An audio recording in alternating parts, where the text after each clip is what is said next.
He was a genius.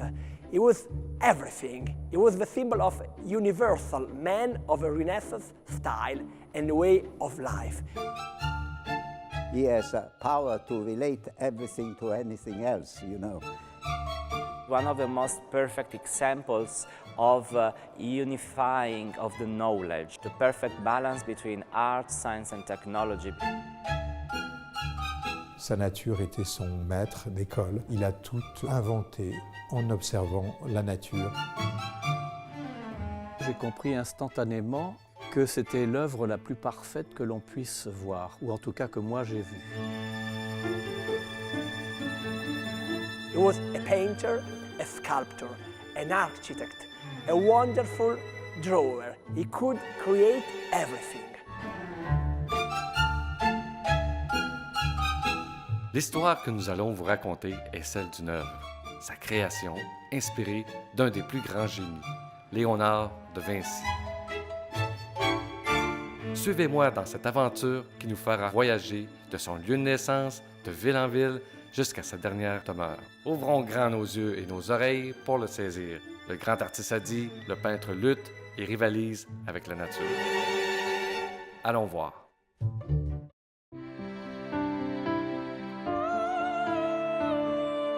Artist and seasoned traveler Sylvain Tremblay is also a lecturer in art history at the Canadian University, Dubai. He's invited us to accompany him on an extraordinary artistic adventure centered on the creation of unique works inspired by the greatest masters in the history of painting. Welcome to the Master Project.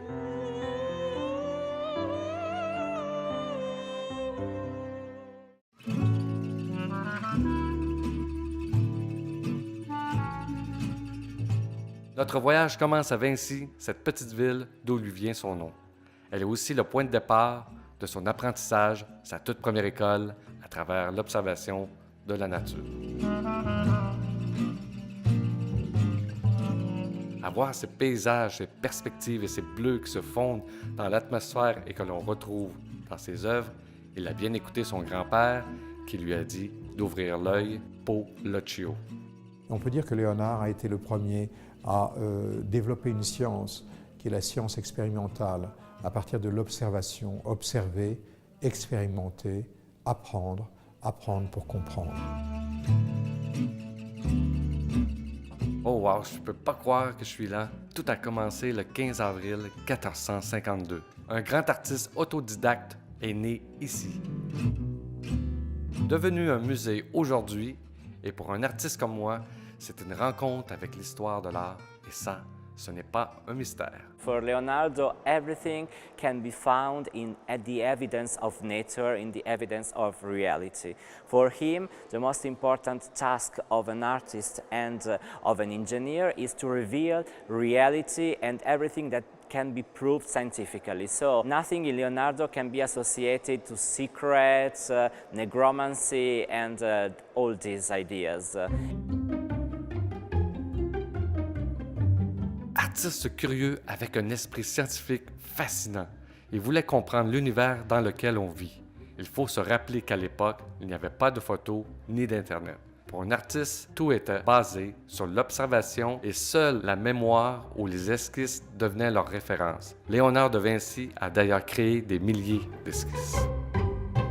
I don't know if he inspired, but he certainly influenced. The treatise of painting was translated in a lot of European languages. We know that European painters knew these instructions because they also hold in their private libraries copies of this treatise of painting in French or in German. What the curators of these books did is to choose all the instructions that Leonardo gave to the painters on how to represent the bodies in the different positions. He suggested exactly, also in a very detailed and scientific, let's say, way, how to approach painting, not in a casual way.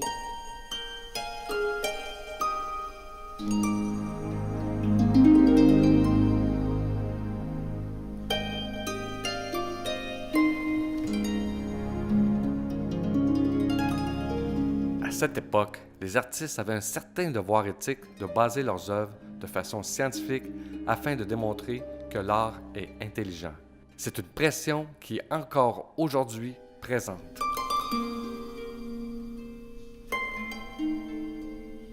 Qui maîtrise tout?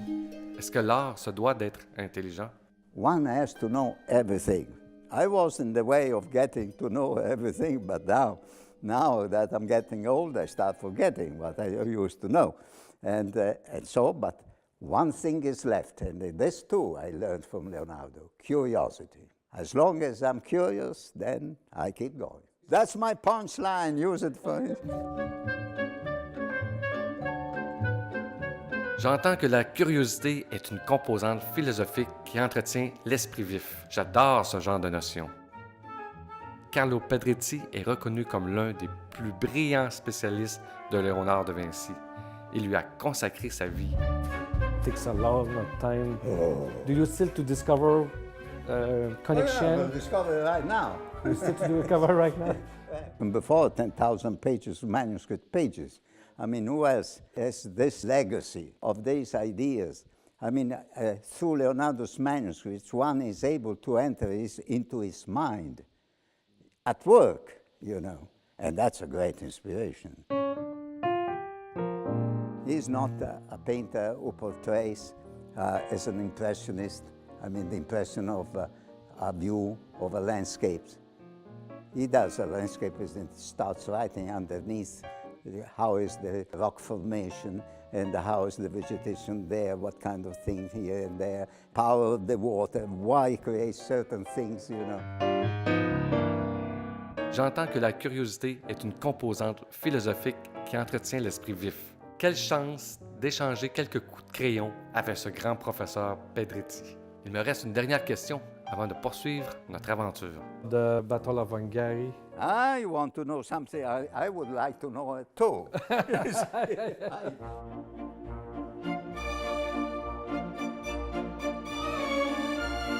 Nous voici dans la magnifique ville de Florence, l'une des plus importantes de l'époque de la Renaissance. Léonard de Vinci y est amené par son père, Sier Piero. Ayant vu le talent de son fils, il le proposa comme apprenti au maître peintre Verrocchio.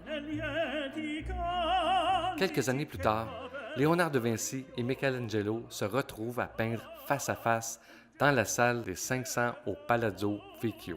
Surprise, ce ne seront pas les œuvres que vous verrez sur les murs de cette salle, mais plutôt celles de Vasari. Léonard de Vinci et Michelangelo n'ont malheureusement jamais achevé leurs travaux. Sur le mur présumé où se trouvait la bataille d'Anghiari et où Vasari a peint un épisode qui lui avait été commandé pour la salle 500, il a découvert qu'il y avait un espace entre cette paroi-là et une qui serait derrière. Et peut-être sur la paroi qui serait derrière, y aurait-il eu la bataille d'Anghiari, mais ça... Malgré que cette œuvre fut inachevée, on cherche toujours des traces de la bataille d'Anghiari de Léonard de Vinci. Pourquoi pas? Vasari, grand admirateur de l'artiste qui aurait voulu protéger son travail, du moins laisser derrière, tel un secret, le passage de Léonard de Vinci. Continuons notre parcours pour une autre ville où ce dernier a laissé sa trace.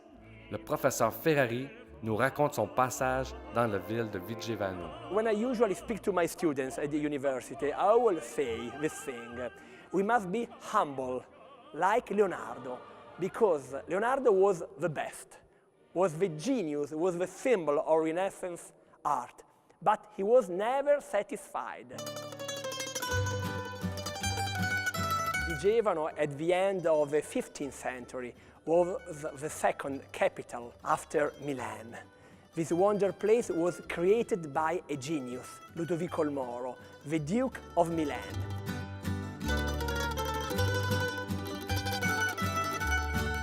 Leonardo da Vinci was involved in Vigevano during 4 years. For example, in the castle, in the square, or studying channels for the course of the water. He needed time. So one day he was in Milan. After a week, he came in Vigevano. Then he came back to finish the Last Supper. Then he came back here in Vigevano to create something very new. Effectivement, c'est à travers les mécènes que la plupart des artistes de la Renaissance ont eu des commandes importantes. La famille Sforza sera déterminante pour Léonard de Vinci. En parlant du duc de Milan, de la famille Sforza, nous voici dans sa ville, Milan. Nous avons de la chance, il s'y trouve la plus grande exposition jamais faite sur Léonard de Vinci.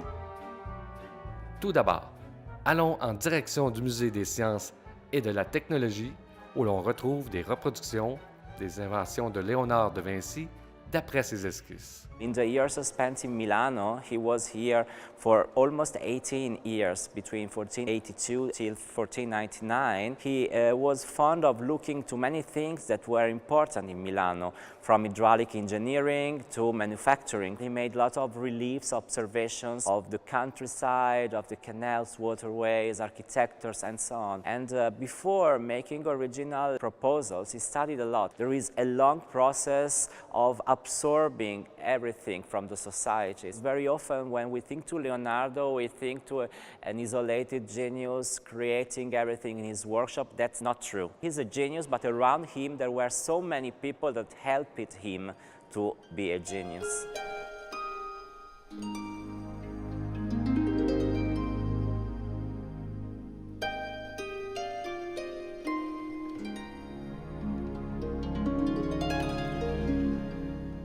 The way of working of Leonardo changed according to his aim. Consider the thousands of drawings he made, they have different functions. Very often his drawings are just observations, reliefs of things that already existed. So very often drawing is used to study reality that existed around him, because the process of creativity is preceded by a process of learning, and after that he made a lot of proposals, practical improvements of technologies, very often linked to the reality he was living in.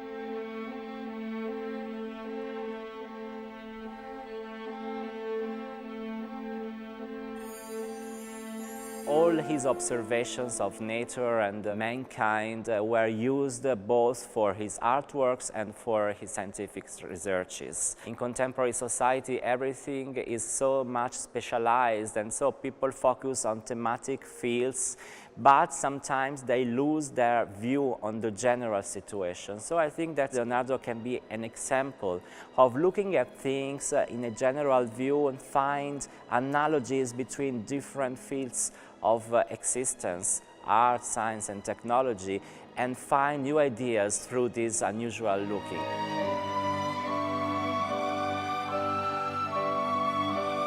Je retiens de cette rencontre qu'il ne faut pas perdre de vue la vision globale d'une œuvre, aussi que dans le processus créatif, la science et les arts peuvent s'aider mutuellement. On peut aujourd'hui penser à la photographie, sans parler de l'arrivée de l'ordinateur, l'Internet, les réseaux sociaux, et ça continue d'évoluer.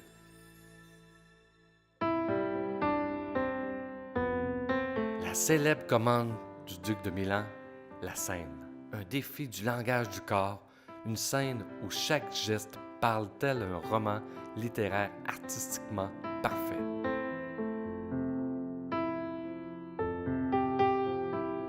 L'artiste maîtrise vraiment bien les expressions corporelles. Le moindre détail parle. Se retrouver ici, c'est une joie. Être devant cette œuvre procure un tel choc émotif. Je suis bouche bée devant une telle beauté. On reprend notre souffle et en route vers Paris, la ville lumière. Une ville tellement inspirante, tel un carrefour de culture.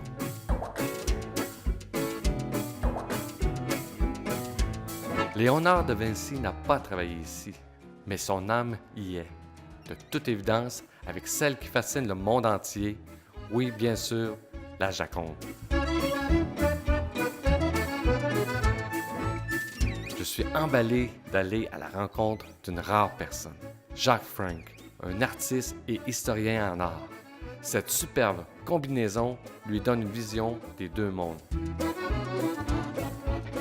On sait que de reproduire les œuvres de Da Vinci, ça prend un temps fou. Est-ce qu'il y a d'autres artistes, d'autres personnes qui ont se sont acharnés à refaire les œuvres de Vinci? Non, je ne crois pas, enfin pas à ma connaissance. Enfin, il y a eu de nombreuses copies qui ont été faites de la Joconde et des gens qui ont cherché justement par la copie à comprendre, mais je pense que personne n'a consacré le temps que j'ai consacré, c'est-à-dire une vie entière, commencée très tôt, vers l'âge de 7 ans, et jusqu'à l'âge où on est grand-père, pour essayer de comprendre. Personne n'est assez fou. Il faut être fou pour essayer simplement de vouloir percer un secret de cet ordre et d'y consacrer une vie. Voilà donc pourquoi cette œuvre est si grandiose. Le sfumato, une technique que Léonard de Vinci a maîtrisée, des fondus entre ombre et lumière tout en délicatesse, étape par étape. Lorsque j'ai vu la Joconde la première fois, heureusement par chance, pas en reproduction, j'étais un peu plus vieux, je devais avoir 12-13 ans, quand je l'ai vue de près, j'ai compris que c'était une technique qui n'avait rien à voir avec ce qui se pratiquait du temps de Léonard, et ni même ensuite, que là, il y avait une technique d'une minutie absolument invraisemblable, qui avait dû prendre peut-être des années. À partir du moment où vous avez cette technique, vous pouvez donner à votre dessin une précision exceptionnelle et représenter quasiment la nature telle qu'elle est. Ce sont ces ombres ou ces lumières qui passent insensiblement d'une lumière vive et progressivement avec des demi-teintes ou des valeurs intermédiaires très douces et qui vont vers l'ombre sans que l'on puisse se dire qu'il y a un endroit où il y a une fracture entre la lumière et l'ombre, c'est insensible. Donc sfumato parce que c'est comme une vapeur. Et c'est caractéristique dans les modelés des volumes, par exemple du visage de la Joconde, où entre ombre et lumière, quand on approche le tableau, on ne sait pas où est la lumière, où est l'ombre, c'est totalement fondu et glissant. Rendons-nous au musée du Louvre pour la voir de plus près avec celui qui l'a tenu dans ses mains. Tout de même pas banal. La Joconde a marqué l'histoire. Elle a fasciné et fascinera toujours.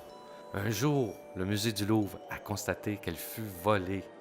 Le 22 août 1911, on la retrouvera en Italie, volée par Vincenzo Perugia, un Italien patriotique. Elle sera de retour au Louvre 2 ans plus tard. Un petit clin d'œil à l'histoire.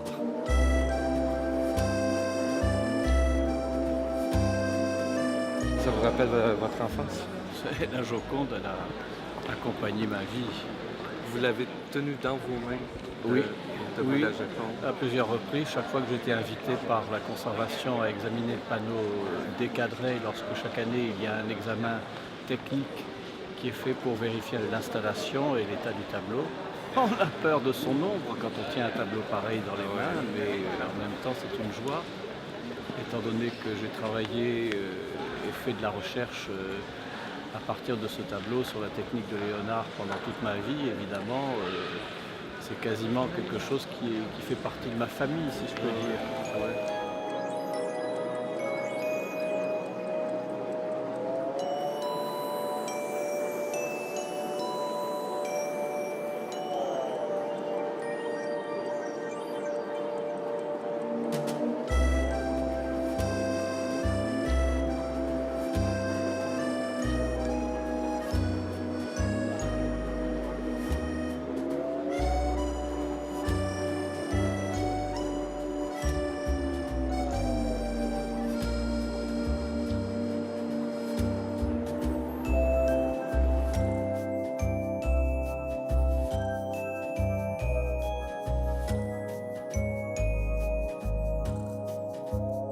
Quittons Paris, mais pas la Joconde, afin de se rendre à la dernière demeure de l'artiste pour en savoir plus. François Ier, roi de France, invite l'artiste à résider au manoir Clos Lucé à quelques pas de son château, soit celui d'Amboise. Vous êtes ici dans la dernière demeure de Léonard de Vinci, là où Léonard de Vinci a passé les 3 dernières années de sa vie, de 1516 à 1519. Il y a été invité par le roi François Ier, c'est sa résidence, sa dernière demeure.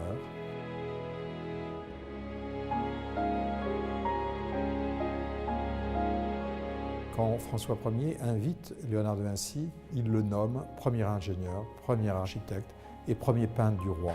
Lui donne une pension de 700 écus d'or, ce qui est une véritable fortune à l'époque, et la liberté de travailler à ses travaux de façon intense, passionnément, pendant les 3 dernières années de sa vie à tous ces projets.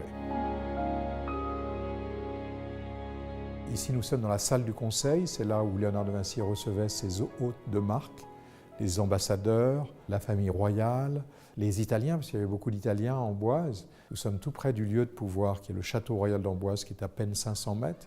Et ici, on peut dire que nous sommes dans la résidence de plaisance des rois de France.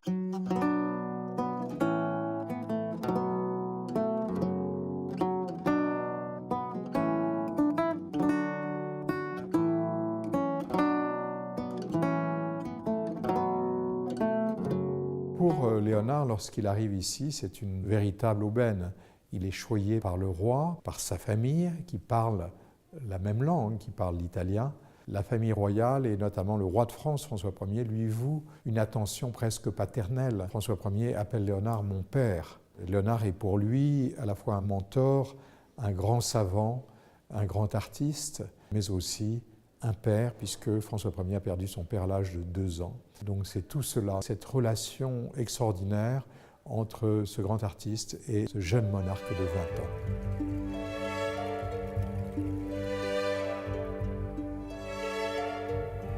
À entendre cela, Léonard de Vinci a séduit au point même d'être considéré comme le père du roi François Ier. Ce dernier prendra grand soin de la Joconde, c'est lui-même qui l'offrira au musée du Louvre.